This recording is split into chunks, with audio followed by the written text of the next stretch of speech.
Sometimes developers can create the backdoors intentionally or unintentionally. So what are the backdoors in the source code?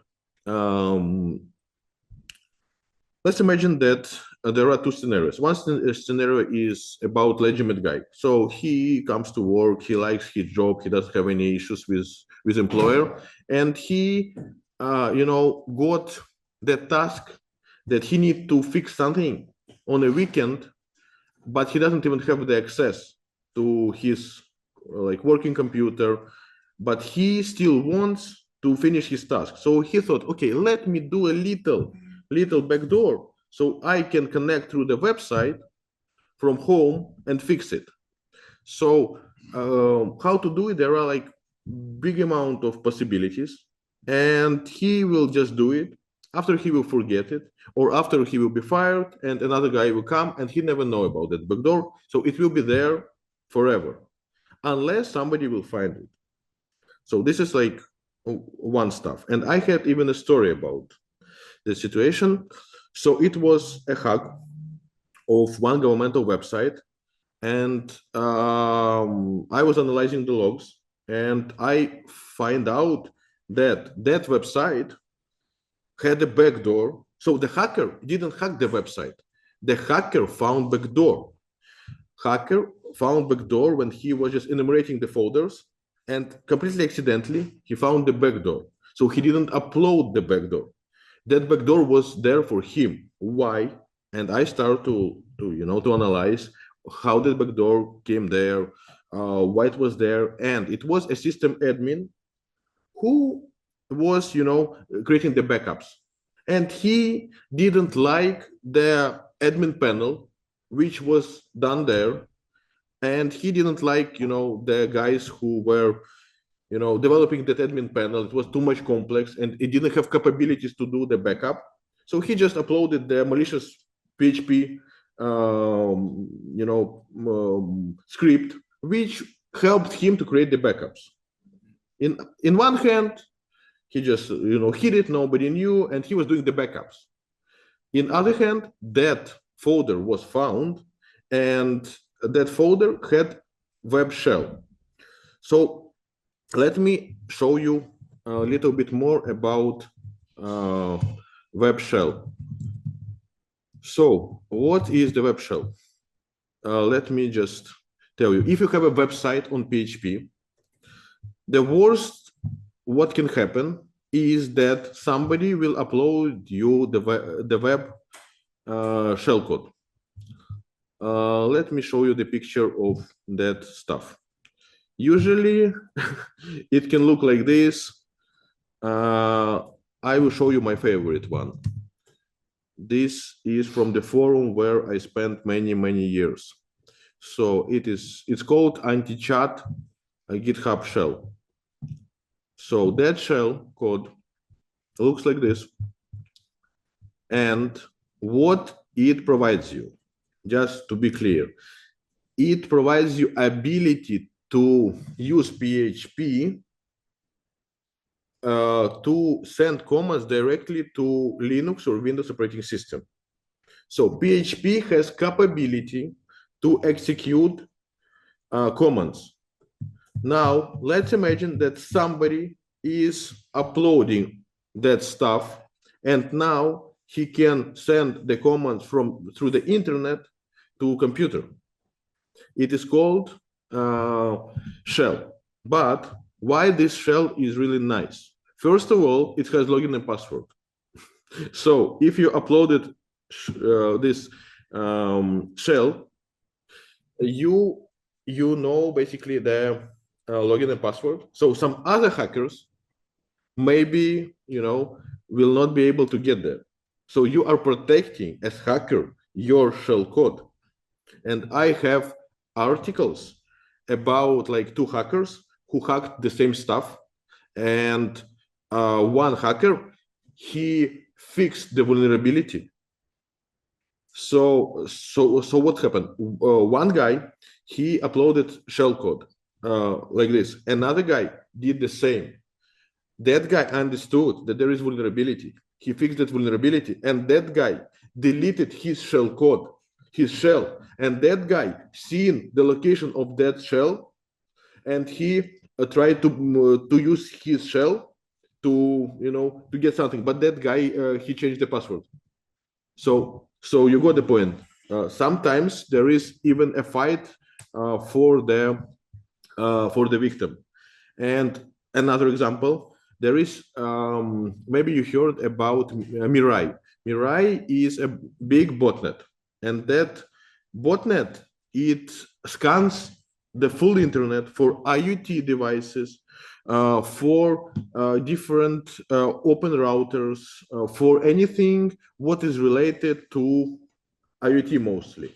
So that Mirai botnet has, I think, more than like 5 million devices. I don't exactly remember, but think about this. One guy, he created like multiple scripts which are scanning the internet, finding specific, for example, software, and based on the default credentials, weak credentials, vulnerability, infecting it. And what happened? So everyone was like saying, oh my God, Mirai is hacking me, like blah, blah, blah. So some other people thought, okay, so Mirai are hacking them. So we will hack them again, remove Mirai and patch it.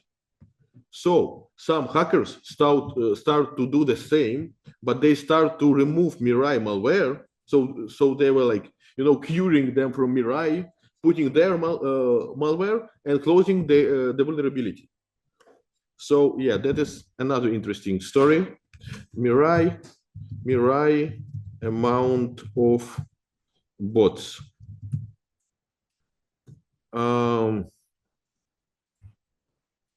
So this is the Mirai malware. I think it is said in Japanese, but the Mirai itself is Chinese stuff. So basically, look, only 1 million routers were hacked in Germany. 1 million routers were infected with that stuff. So you can understand how guys are hacking like millions of devices. They just find one vulnerability. By finding one vulnerability, you can hack a big amount of items. For example, for me, I found one vulnerability which was affecting like not that much, but maybe like 12,000 hosts. So I can tell you a little bit more about that vulnerability. Antminer. So there is Antminer, not this one, monitor. So